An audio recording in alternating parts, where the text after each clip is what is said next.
भाई और बहनों, जैसा कि आप सब जानते हैं कि हर साल नवंबर के महीने में सतलोक आश्रम मैनेजमेंट हरियाणा के द्वारा अर्थात पूज्य गुरुदेव जी के कलयुगी काल प्रेरित परिवार के द्वारा इन सभी सतलोक आश्रमों में दिव्य धर्म यज्ञ दिवस मनाया जाता है। दिव्य धर्म यज्ञ दिवस,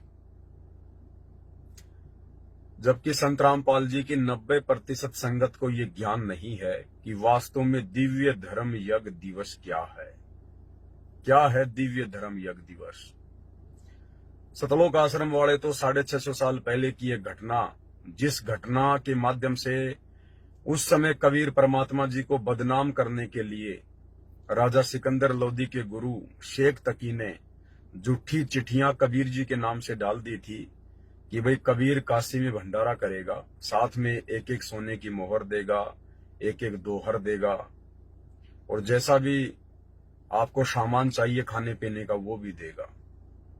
तो 650 साल पहले कबीर परमात्मा को बदनाम करने के लिए, उनसे काशी शहर छुड़वाने के लिए कि कबीर तो एक गरीब जुलाहा है, सुबह खाना खाता है, शाम का पता नहीं, और जब 18-20 लाख लोग इसके दर पर आ जाएंगे तो ये कैसे खाना खिलाएगा, ये तो काशी छोड़कर भाग जाएगा। तो ये जो दिव्य धर्म यज्ञ दिवस मनाया जाता है ना, ये दिव्य धर्म यज्ञ दिवस वैसे वर्तमान में नहीं मनाना चाहिए, क्योंकि ये तो भगवान को बदनाम करने के लिए मनाया गया था। जैसा कि काल प्रेरणा से 18 नवंबर 2014 को जो बरवाला कांड हुआ, वो बरवाला कांड काल की तरफ से प्रशासन को निमित्त बना के या अन्य भक्तों को जो काल प्रेरित हो चुके थे उनको निमित्त बना के इस काल ने सतगुरु रामपाल जी को बदनाम करने के लिए करवाया था। संत रामपाल जी के सत भक्ति मार्ग को नष्ट करवाने के लिए बरवाला कांड करवाया था। अब यदि कोई हर साल बरवाला कांड की याद में कोई यज्ञ मनाए, कोई दिवस मनाए, तो ये उन भक्तों की महामूर्खता को जाहिर करता है। अरे वो तो काला दिन था, वो तो काला दिन था जो आपके गुरुदेव भगवान को बदनाम करने के लिए जो है काल के द्वारा वो कांड करवाया गया था।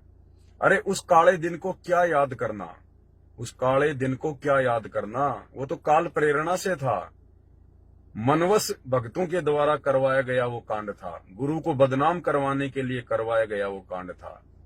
इसलिए उस कांड को यदि हर साल कोई मनाए एक यज्ञ के रूप में, एक बहुत बड़े धार्मिक अनुष्ठान के रूप में, तो ये मनाने वालों की सबसे बड़ी आध्यात्मिक अज्ञानता को दर्शाएगा। ठीक इसी प्रकार वर्तमान में सतगुरु रामपाल जी परमेश्वर जी के कलयुगी परिवार के द्वारा, जिनको तत्व ज्ञान की छींट भी नहीं है, और इन लोगों के द्वारा जो नवंबर के महीने में दिव्य धर्म यज्ञ दिवस मनाया जाता है कि 650 साल पहले परमात्मा ने भंडारा किया था, 18 लाख लोगों को भंडारा करवाया था। बस तुम्हें इतना ही याद है? अरे 18 लाख लोग क्या है वो परमात्मा के लिए?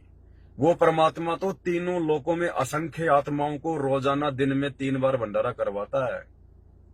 तीनों लोकों में प्रवेश करके जो परमात्मा सबका भरण पोषण करता है, अरे उस परमात्मा का तुम 18 लाख लोगों के लिए करवाए गए भंडारे को तुम लोग जो है संगत में इस प्रकार से बढ़ा चढ़ा के अपने धार्मिक धंधे के रूप में पेश कर रहे हो। वो परमात्मा तो प्रतिदिन असंख्य युगों से, जब से सृष्टि रची गई है, ये तो असंख्य आत्माओं को रोजाना भंडारा करवा रहा है, रोजाना। तो भाई और बहनों, ये जो सतलोक आश्रमों में दिव्य धर्म यज्ञ दिवस के नाम पे जो ड्रामेबाजी चल रही है, ये काल प्रेरणा से जो पाखंड शुरू कर रखा है, ये असल में दिव्य धर्म धंधा दिवस है। ये दिव्य धर्म धंधा दिवस है, धंधा दिवस है। संत रामपाल जी की नादान संगत को इन धार्मिक अनुष्ठानों के नाम पर मूर्ख बनाकर और ये धार्मिक धंधा किया जा रहा है। अन्यथा 650 साल पहले जिस भंडारे की याद में जिस भंडारे के नाम पर वर्तमान में दिव्य धर्म यज्ञ दिवस मनाया जा रहा है, अरे वो भंडारा तो हमारे परमात्मा को बदनाम करवाने के लिए जो है वो करवाया गया था, बदनाम करने के लिए। वो तो परमात्मा ने दया बख्शी, वो तो समर्थ थे, अपने समर्थता उन्होंने दिखाई, अन्यथा उनको तो बदनाम करवाने के लिए वो ड्रामा किया गया था शेख तकी के द्वारा। और वही ड्रामा वर्तमान में सतलोक आश्रम वालों ने शुरू कर दिया है, उसी परमात्मा के नाम की आड़ में, संत रामपाल जी के नाम की आड़ में। तो भाई और बहनों, ये टोटली धर्म को धंधा बनाया जा रहा है, टोटली धर्म को धंधा। असल में दिव्य धर्म यज्ञ दिवस क्या है, इसकी तो किसी को पहचान ही नहीं है, किसी को जानकारी ही नहीं है, क्योंकि ये काल की 21 ब्रह्मांड की सृष्टि है। और यहां पर परमात्मा खुद भी आकर अंत में रोता है, अंत में भगवान को भी रोना पड़ता है, माथे पे थप्पी मारनी पड़ती है कि मैं किन मूर्खों के साथ में माथा पच्ची कर रहा हूं। इतना ज्ञान समझा दिया, इतना बता दिया, उसके बावजूद भी इनके समझ में नहीं आ रहा कि हमारे को असल में करना क्या चाहिए। समय निकलता जा रहा है और ड्रामेबाजी में लोगों को आनंद आता है। तो अंत में परमात्मा भी रोता है इस गंदे लोक में कि मैं रोवत हूं सृष्टि को, ये सृष्टि रोवे मोहे, और गरीब दास इस वियोग को समझ ना सकता कोई। अब असल में दिव्य धर्म यज्ञ दिवस क्या है जो भक्तों ने रोजाना मनाना चाहिए? अरे तुम तो साल में एक बार दिव्य धर्म यज्ञ दिवस मनाकर निफराम हो गए। बस वो परमात्मा क्या साल में एक बार ही भोजन करवाता है क्या एक बार ही भंडारा करवाता है क्या वो परमात्मा साल में? अरे वो तो रोजाना दिन में 4-4, 5-5 बार असंख्य ब्रह्मांडों में असंख्य प्राणियों को भंडारा करवा रहा है। अब ये असल में दिव्य धर्म यज्ञ दिवस क्या है? भाई और बहनों, गीता जी अध्याय 3 श्लोक नंबर 13 के अनुसार, जो साधक अपने गुरु को इष्ट रूप में मानकर उनकी पूजा करेगा और जो परमात्मा के विधि विधान अनुसार गुरु को ही इष्ट मानकर प्रतिदिन जो अपने गुरुदेव को भोग लगाएगा, और गुरुदेव के भोग लगने के बाद जो बचा कुछ अन्न है वो प्रसाद रूप में खाएगा, भंडारे के रूप में खाएगा, असल में वो दुनिया का सबसे बड़ा दिव्य धर्म यज्ञ दिवस है। ये सबसे बड़ा दिव्य धर्म यज्ञ दिवस है। ये है वो शास्त्र अनुकूल शत भक्ति दिव्य धर्म यज्ञ दिवस। तो इस पूरी सृष्टि में, 21 ब्रह्मांड में और इस पृथ्वी पर वर्तमान में यदि वास्तव में कोई दिव्य धर्म यज्ञ दिवस मना रहा है, प्रतिदिन मना रहा है, परमेश्वर के विधि विधान अनुसार मना रहा है, तो केवल सत्सेवक भाई बहन है, जो गीता जी अध्याय 3 श्लोक 13 के अनुसार अपने गुरु को ही इष्ट मानकर प्रतिदिन उन्हें भोग लगाते हैं। वो सबसे बड़ा दिव्य धर्म यज्ञ दिवस है। उससे बड़ा दिव्य धर्म यज्ञ दिवस सृष्टि में कोई दूसरा नहीं है। और उन आश्रमों में केवल दिव्य धर्म यज्ञ दिवस के नाम पे धार्मिक धंधा किया जा रहा है। वहां गुरुदेव को इष्ट मानकर भोग नहीं लगाया जाता है, वहां गुरु को परमात्मा मानकर भक्ति नहीं की जाती है, वहां इष्ट माना जाता है। कबीर जी 650 साल पहले जिस रूप में आए थे, उस रूप से मिलती जुलती एक हाथ से बनाई हुई नकली काल्पनिक मुर्दा फोटो, उस कागज के टुकड़े को भगवान मानकर कि भाई ये कबीर जी की फोटो है, उस नकली कबीर को भगवान मानकर सिर्फ काल प्रेरणा से ड्रामेबाजी की जा रही है। भगत भाई बहनों का अनमोल समय बर्बाद करवाया जा रहा है।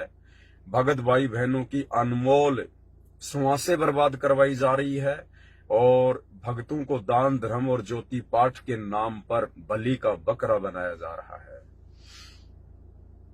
वो कोई दिव्य धर्म यज्ञ दिवस नहीं है, उसका किसी भी प्रकार का कोई बेनिफिट नहीं मिलने वाला है इस भक्ति मार्ग में, क्योंकि ये ज्ञान मार्ग है, सत भक्ति मार्ग है, मोक्ष मार्ग है। इस मार्ग में हमने वही क्रिया करनी पड़ेगी जो क्रिया शास्त्र विधि के अनुसार है।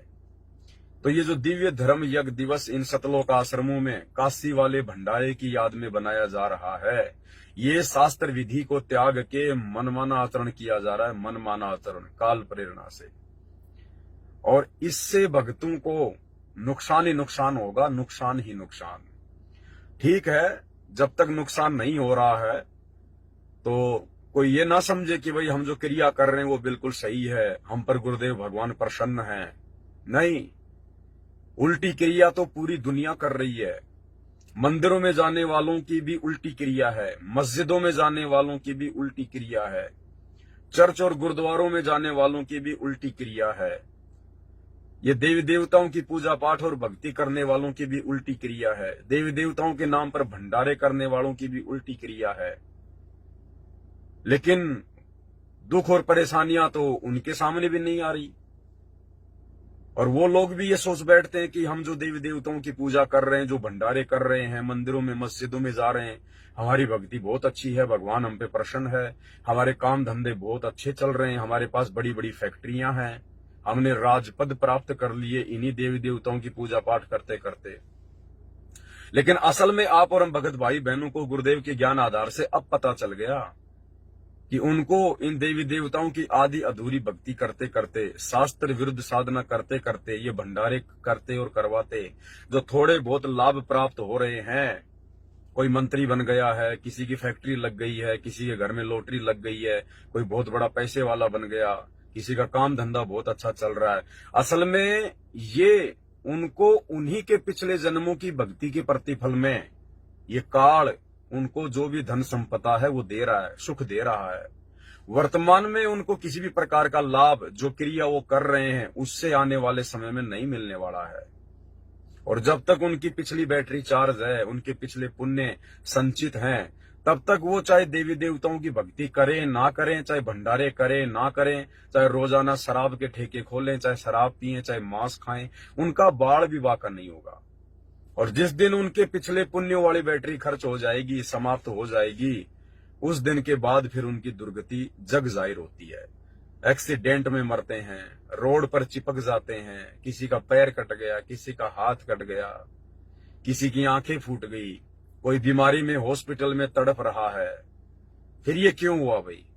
अरे आप तो भक्ति कर रहे थे ना, आप तो देवी देवताओं को प्रसन्न कर रहे थे, भक्ति कर रहे थे, भंडारे कर रहे थे, फिर अचानक से आप लोगों के ऊपर पहाड़ जैसी आपत्तियां क्यों आ गई?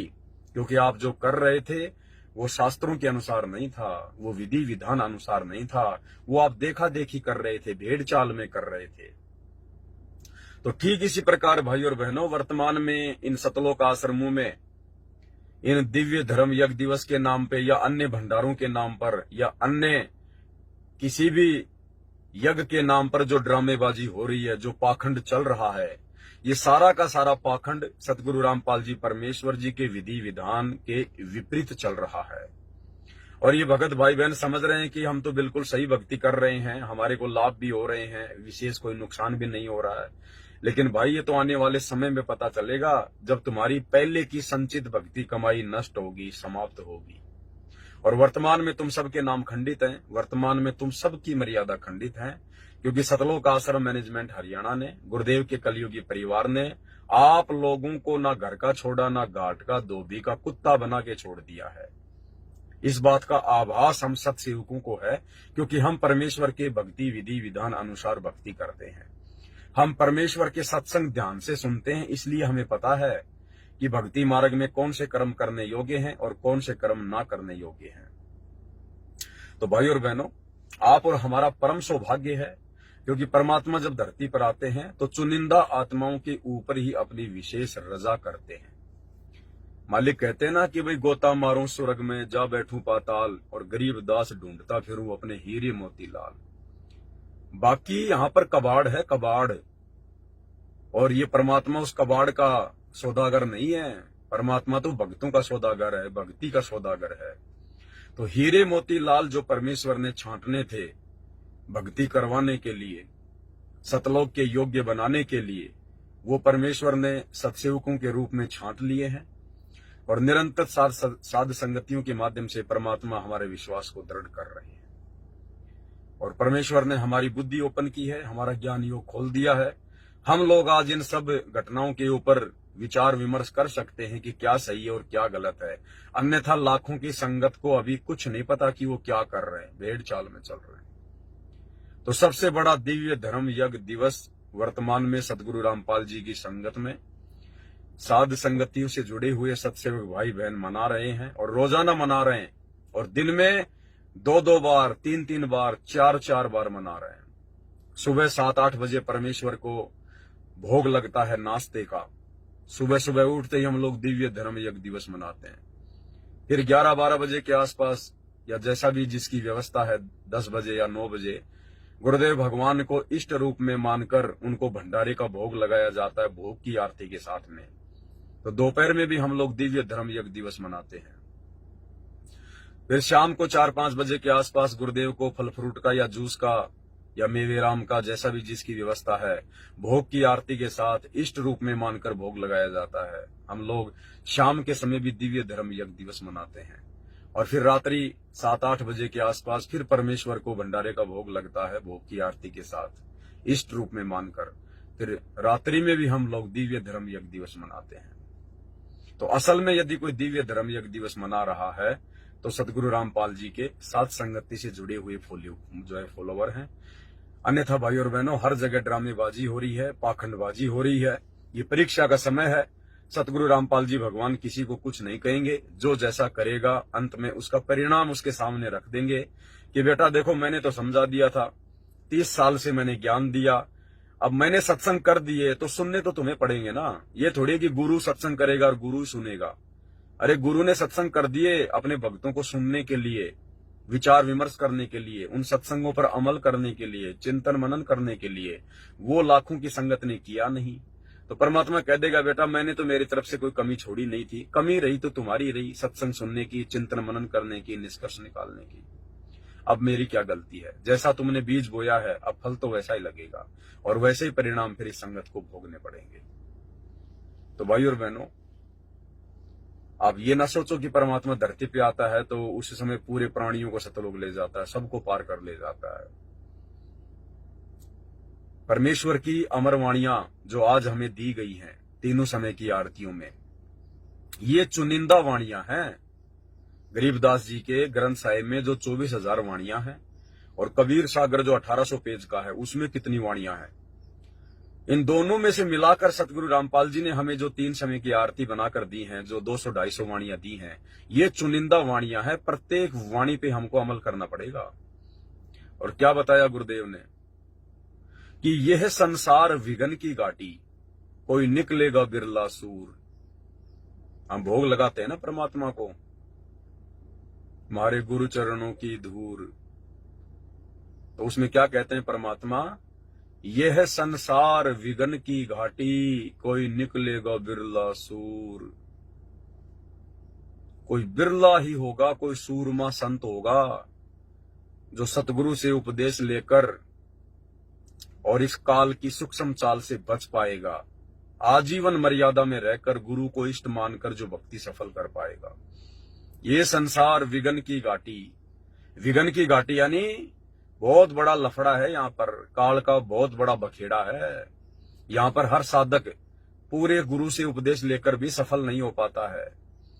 ये संसार विघन की घाटी, कोई निकलेगा बिरला सूर, यानी इस काल के लोग से तो पूर्ण गुरु से उपदेश लेने के बाद में कोई बिरले ही होंगे जो यहां से अपना आत्म कल्याण करवाएंगे बच बचा के।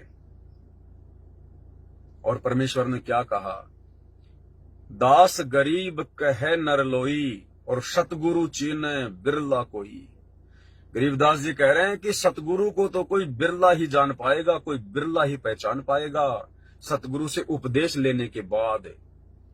दास गरीब कहे नर लोई और सतगुरु चीने, चीने यानी जानना पहचानना, बिरला कोई बिरले होंगे।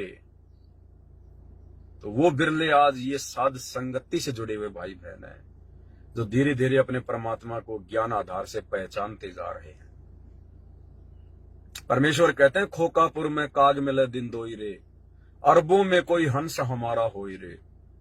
गुरुदेव कहते हैं मेरा तो कोई इक्का दुक्का भगत होता है अरबों में, यानी आज पूरे विश्व की जनसंख्या अरबों में है। तो ये जो वाणी बोली गई है ना, ये वर्तमान समय को ध्यान में रख के बोली गई है कि जब वो परमात्मा इस खोकापुर में आएगा, खोकापुर यानी काल के 21 ब्रह्मांड खोकापुर, खोकापुर में काग मिले दिन दोई रे। तो परमात्मा कहते हैं यहाँ पर भगत तो मेरे बहुत ज्यादा हो जाएंगे, फॉलोवर तो मेरे करोड़ों में अरबों में हो जाएंगे, लेकिन उनमें से मेरे भगत कितने होंगे जो सतलोक जाने के लिए तैयार रहेंगे। तो परमेश्वर कहते हैं, खोकापुर में काग मिले दिन दोई रे, अरबों में कोई हंस हमारा होई रे। करोड़ों में अरबों में परमात्मा के कोई बच्चे होंगे जो अपने आत्म कल्याण के लिए इस काल की सूक्ष्म चाल से बच बचा के अपनी भक्ति को आजीवन मर्यादा में रह के प्रफुल्लित करेंगे। बहुत भयंकर लफड़ा है भाई और बहनों, बहुत भयंकर। और इससे केवल वही बच सकता है, वही साधक बच सकता है जिस साधक पर उसके गुरुदेव भगवान की असीम कृपा होगी। असीम, एंडलेस कृपा। और वो एंडलेस कृपा, वो असीम कृपा केवल साध संगति से जुड़े हुए सत्सेवक भाई बहनों के ऊपर है। तो भाई और बहनों, हम इस दया को इसी प्रकार से बना के रखें। और ये कबीर सागर के सरलार्थ के ऊपर जो परमात्मा वीडियो बनवा रहे हैं, एक एक वीडियो भाई और बहन, एक एक वीडियो, इन वीडियो की कोई कीमत नहीं है, कोई कीमत नहीं है। अगर ये तीनों लोक भी एक तरफ रख दिए जाए, पृथ्वी, पाताल और आकाश, ये स्वर्ग लोक, और ये सात संगति का एक एक वीडियो अगर एक तरफ रखा जाए, तो इन तीनों लोकों का वजन कम है। क्योंकि ये तीनों लोग तो जेल हैं, और ये सात संगति के वीडियो हमारे विश्वास को बढ़ाकर हमें जेल से बाहर निकालने में हमारी मदद करेंगे। तो वार एंड पार नहीं है सतगुरु रामपाल जी भगवान की रजा का, जो रजा उन्होंने सत्सेवकों के ऊपर बख्शी हुई है। तो आज का जो वीडियो है 12 नवंबर का, बहुत ही ज्यादा इंपॉर्टेंट है, बहुत ही ज्यादा महत्वपूर्ण है। और गुरुदेव के छोटे कलयुगी बेटे मनोज का जो इंटरव्यू आया है, उस इंटरव्यू को माध्यम बनाकर ये वीडियो आप भाई बहनों के लिए बनाया गया है। आप लोगों को भली भांति देखने के बाद ज्ञान होगा कि गुरुदेव का परिवार बिल्कुल अंधकार में जी रही है, बिल्कुल अंधकार में। मतलब रत्ती भर भी ज्ञान नहीं है उन लोगों को, गुरुजी के बेटा बेटी भाई बंधु रिश्तेदारों को, इन कोऑर्डिनेटरों को रत्ती भर भी तत्व ज्ञान की छींट नहीं है, रत्ती भर भी। खुद उस मनोज के इंटरव्यू से आप लोगों को साबित कर देंगे। अरे घर में परमात्मा आया हुआ है, घर में भगवान आया हुआ है, और ये लोग अंधेरे में। सही कहा है वो कहावत है कि दीपक नीचे हमेशा अंधेरा रहता है। दीपक के नीचे उसकी रोशनी नहीं जाती, अंधेरा रहता है, और आसपास में दीपक रोशनी कर देता है। तो सतगुरु रामपाल जी के आसपास रहने वाले उनके बेटा बेटी भाई बंधु रिश्तेदार, बड़े बड़े परम भगत जो आश्रम में साथ में रहते थे, वो अंधेरे में जी रहे हैं। पहले भी अंधेरे में जी रहे थे, वर्तमान में भी अंधेरे में जी रहे हैं। और दूर दूर के भगत भाई बहन परमेश्वर के ज्ञान को समझकर, ज्ञान को आधार बनाकर अपना जीवन सफल कर रहे हैं। तो भाई और बहनों, एक बहुत बड़ी रजा गुरुदेव ने बख्शी है आप और हमारे ऊपर। क्योंकि 35 साल हो गए इस मनोज ने कभी अपना इंटरव्यू नहीं दिया, लेकिन जैसे कबीर सागर के सरलार्थ के ऊपर वीडियो बनने शुरू हुए, और आपने देख लिया होगा भाई और बहनों, जो प्रकरण कबीर सागर के सरलार्थ में चल रहा है, उस प्रकरण के अनुसार उस मनोज के वीडियो की अति आवश्यकता थी, अति आवश्यकता। तो ये सतगुरु रामपाल जी परमेश्वर जी ने उस मनोज में प्रेरणा करके और जबरदस्ती वीडियो बनवाया, जबरदस्ती।